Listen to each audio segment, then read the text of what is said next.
Irrisant, les gars, écoutez, Ado, il parle de l'AES avec Mamadi Doumbouya. Mais les gars, le plus choquant, écoutez comment il traite Mamadi. Pendant ces années, il traite nos dirigeants importants, des poutistes. Écoutez bien ce qu'il dit sur Mamadi. Les gars, je dis, j'ai pas de mots. Ouais, les blagues, j'ai pas de mots. Partagez cette vidéo et de vous abonner. Là, les gars, ça me dépasse. Monsieur le Président, je voudrais aborder bien sûr la situation de la sous-région.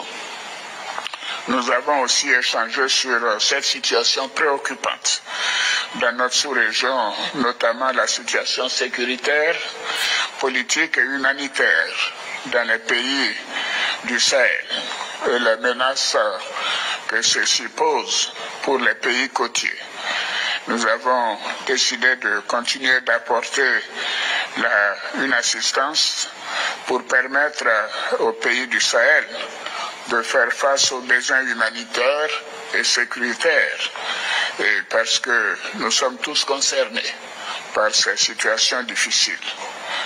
Enfin, s'agissant de l'union du fleuve River-Mano, à laquelle nos deux pays sont membres, nous avons souligné l'importance de reprendre les réunions ministérielles en vue de préparer un sommet dans les prochains mois sur les questions d'intégration économique et de veille sécuritaire et environnementale.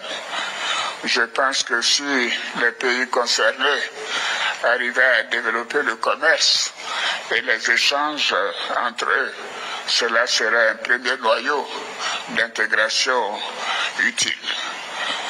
Monsieur le Président, pour terminer, je voudrais vous réitérer mes remerciements pour la qualité de nos échanges.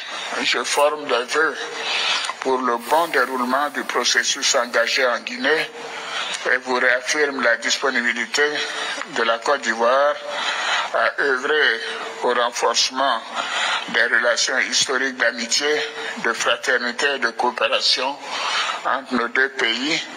Et aussi, je reste disponible pour tout conseil que vous souhaiteriez que nous puissions vous apporter. Je souhaite bien évidemment l'apaisement en Guinée pour permettre des élections apaisées comme nous avons l'intention de le faire en Côte d'Ivoire. Je vous remercie, Monsieur le Président, et je suis sûr que... Les gars, vous avez entendu Ado. Vous avez entendu Ado. Il traite Mamadi Doumbouya de Monsieur le Président. Vous imaginez le dinguerie? Il y a un coup d'État de Guinée. Il y a plus de 100 et quelques morts. Mali, il n'y a pas de morts. Burkina, il n'y a pas de morts.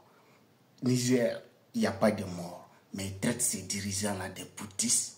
Et le criminel, il l'appelle Monsieur le Président. Donc les Ivoiriens qui est là attaquent les dirigeants de l'AES. Avec tout ça, vous ne pouvez pas comprendre qu'Ado, il est là pour l'Occident, c'est pour saboter la révolution africaine. Mais je pense que la plupart d'entre vous comprendre la réalité. Vous êtes là juste par lasté. C'est parce que vous n'êtes pas digne de défendre votre pays. Et vous êtes là attaqués. C'est là qui ont décidé de libérer leur pays. Mais les Guinéens, vous avez entendu Ado, qu'ils vont collaborer, c'est-à-dire ils vont faire coopération sécuritaire. Ado qui n'est pas capable de sécuriser son pays, frère. Il y a base militaire français combien? Base militaire américaine. Donc les gars, tout ça là, c'est un objectif qui est là. Les 10 hommes là, ils sont là pour l'Occident. C'est clair comme l'eau de roche. Il n'y a même pas de...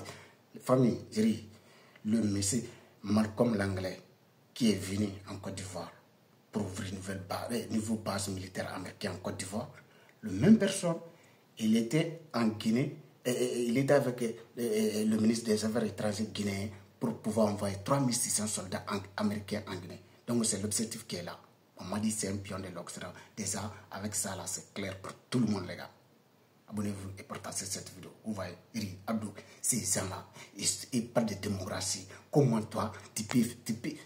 Famille, non, le mal est profond. Comment tu peux traiter nos dirigeants et nos héros, des petits et les bandits, tu les traites des présidents de la République, frère. Comment on peut imaginer ça? Non, à de même là, c'est pas la peine.